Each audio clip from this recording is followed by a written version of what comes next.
Okay, these are my specific predictions for Sheffield 2025. And this is coming off the back of my preview video where I looked at each lifter's best numbers in competition and in training. And these are the specific predictions I'm going to make off the back of that. And as you can see, I've got some interesting ones. See if you agree with me. Prediction number one, Waska breaks the deadlift world record, but not the total world record.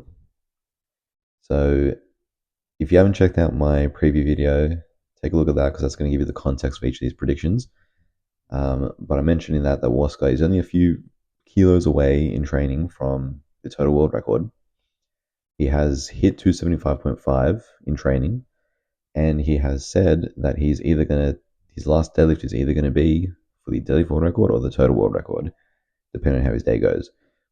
I don't think he's quite there at the total world record yet. I think he's still at least another year or so away from that. I think he's capable of breaking the deadlift world record though. So that's my prediction. His final deadlift, he loads up, takes the deadlift world record, walks away with some cash. But Fedosienko's long-standing total world record is still there. Okay, prediction number two. Now this is a loaded one. Again, I talked about Shell and Kasim-San and Panna at length in the preview video where I discussed their numbers. I'm not going to go too deep into it here, but I predict that Shell is going to beat Kasim-San and Panna in a pretty close battle in the 66s with the following totals. So I think Shell is going to hit around 760, Kasim-San around 745, and Panna around 725. Now, in my thumbnail, I had Kasim-San versus Shell 50-50. This was a tough call, I'm not going to lie. This was a tough call. I do genuinely think that Shell beat Kasim-San is very, very close. 50-50, probably still Shell is the favorite, right? But I was genuinely 50-50 on who to pick on this because of how good Kasim-San's looked in training, how we know that he's a 66 and then he can make the weight and he can be strong at the weight. Whereas with Shell, we've seen that consistent downward trend in his training totals, like I mentioned in the previous video, and we've never seen him as a 66. And he could come down to just one attempt, right? The percentages look like they're far apart, 104.8 versus 102.8. That's only 15 kilos. That's like one attempt, right? If Shell just messes up one attempt on the day, right, whether due to technicality or strength issue or execution, then Kasim-San is right there. So there's my prediction for the 66s. As far as Panna, I think Panna is capable of 725, maybe a bit of an optimistic estimate for him, based on the fact that it's 730 as a 69 without water cutting. But I reckon, he might put it all together in total around about 720, 725. But I think he's going to be, a bit below the other two. Again, though, Shell and Kasim-San missed some attempts. Panna is going to be right there too. So it's a close battle between the three. But there's my prediction with the 66s. Prediction number three onto the 83s. I think Russ is going to get his revenge. He's going to reclaim that world record and he's going to beat Jurens and Ade. However, none of them are going to podium. Now, I didn't predict specific numbers for this one, but I do think Russ is going to walk away with the biggest 83 total we've ever seen. So I do anticipate he's going to top Ade's 861 as well as Joey B's 865. And as far as Jurens and Ade, I'm honestly not sure what they're going to do. However, I think Jurens and Ade are more focused on Sheffield overall placings rather than just winning the battle 83s. Russ has said he's more focused on the battle of the 83s, given that he lost last time out to Jurens. Jurens and Ade being local UK lifters at Sheffield, they're just going to go all out, trying to hit the biggest total, I anticipate they're both going to load up big on their final deadlift. They've both got bigger deadlifts than Russ.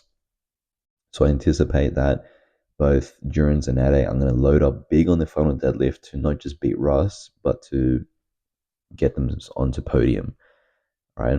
And I think in doing so, they're going to overextend on their final deadlift and they're going to miss on their final deadlift. And because that, Russ is going to win, because Russ is going to focus on putting himself in a position where he can, not necessarily just go 9 for 9 and play it safe, but he's going to make all these three deads and he's going to force Jurens and Ade to have to pull their final deadlift, which I don't think they're going to do because they're going to overextend to try and podium overall. This is my prediction for the 83s. On to the 93s. I think Emil Krastev is going to get his revenge on the defending champion Gustav, but again, neither of them podium. So just like the 83s, I think Russ's total is not going to be enough to podium. And like I said, I think Durans and Ade are going to miss the final deadlifts to get them onto podium. With the 93s, I hate to count out Gustav, the defending champ, but I just think Emil Krastev beats him. I think at Worlds, he came so close, and in training, he's looked very good. Gustav has also looked good in training. This is a very hard call to make, honestly. As far as head-to-heads go, this is as close to 50-50 as you can get. But I don't think any of them are going to podium. Are they going to crack into the 900s? I believe at least one of them will. So I think Emil Krastev likely will. Gustav absolutely could as well, but I just think that I'm favoring Emil Krastev on this one, man. This is, pretty much a coin toss call, but again, I don't think they're going to podium, though. Number 5, onto the big man Jesus. So I'm going to predict Jesus is going to break the deadlift world record on his second attempt, and he's going to load up big on his third, but he's going to miss. Okay, we saw this happen last year when he missed his deadlift opener, so he had to retake on his second. I think it was like 380 or something, and then he took a huge jump to 429 on his third to pull for the win last year. Jesus' deadlift has looked better than it ever has in training.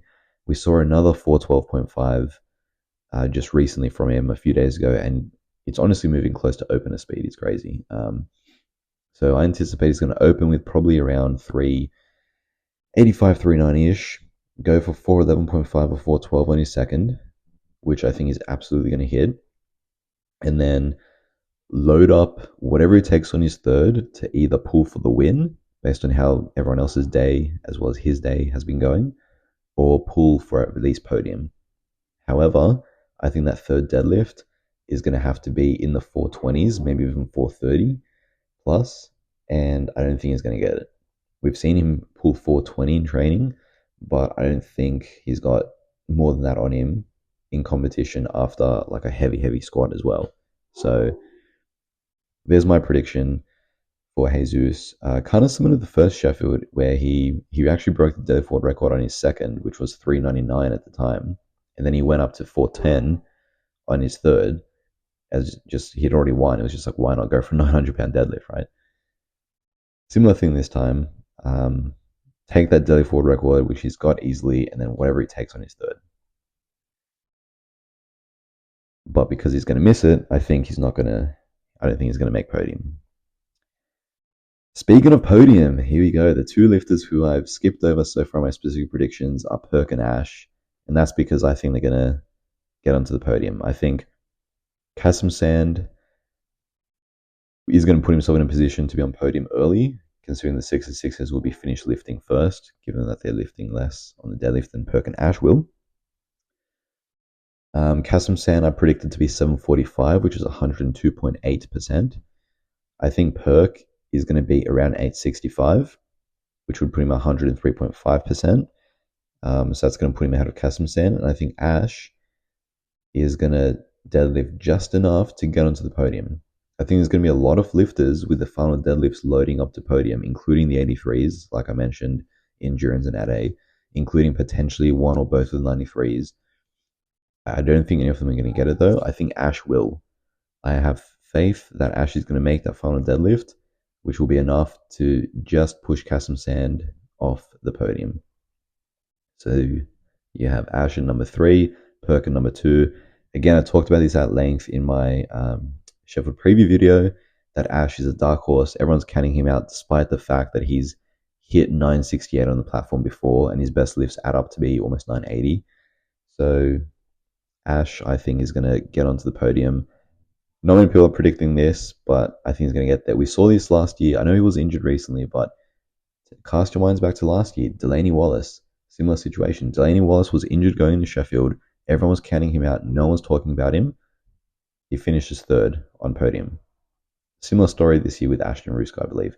Perk, is going to be second. I think Perk potentially will load up his final deadlift to pull for the win, but he's going to miss. And Shell Backlund is going to win Sheffield. There's my final prediction. I know that I said that I would have some, hot takes and it'll be 50-50 between him and Kasim Sand. I still think it will be, but I'm backing Shell, and I think Shell is going to win Sheffield. 760 is probably lower than most people are predicting him to be, and I've said it from my previous video till now. I stand by the fact it's going to be closer than people think, right?